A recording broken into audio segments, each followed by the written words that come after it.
బాహుబలి రాజమౌళి డైరెక్షన్లో వచ్చిన ఈ బాహుబలి 1, 2 పార్ట్స్ కలిపి బాహుబలి ది ఎపిక్ పేరిట ఆల్రెడీ భారత్లో రిలీజ్ చేసిన విషయం మనందరికీ తెలిసిందే కదా.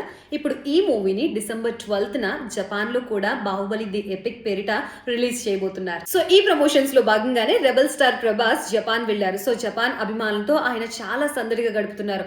వాళ్ళకి ఆటోగ్రాఫ్స్ ఇవ్వడం, బాహుబలిలో డైలాగ్స్ చెప్పడం, నెట్టింట వైరల్ అవుతున్నాయి ఈ ఫొటోస్ అండ్ వీడియోస్ కూడా.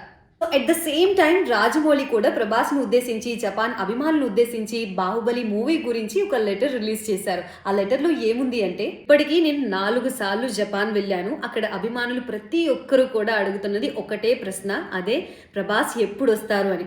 అండ్ ఫైనలీ ఇప్పుడు నీకు అర్థమై ఉంటుంది కదా జపాన్ అభిమానులకి నువ్వంటే ఎంత ఇష్టమో అని చెప్పి రాజమౌళి రాసిన ఈ లెటర్ ఇప్పుడు నెట్టింట వైరల్ అవుతోంది. ఇది చూసిన నెటిజన్స్ అంతా, డార్లింగ్ అంటే ఎవరికి ఇష్టం ఉండదు చెప్పండి, అందుకనే జపాన్ అభిమానులకు కూడా డార్లింగ్ అంటే చాలా ఇష్టం అంటూ కామెంట్స్ చేస్తున్నారు.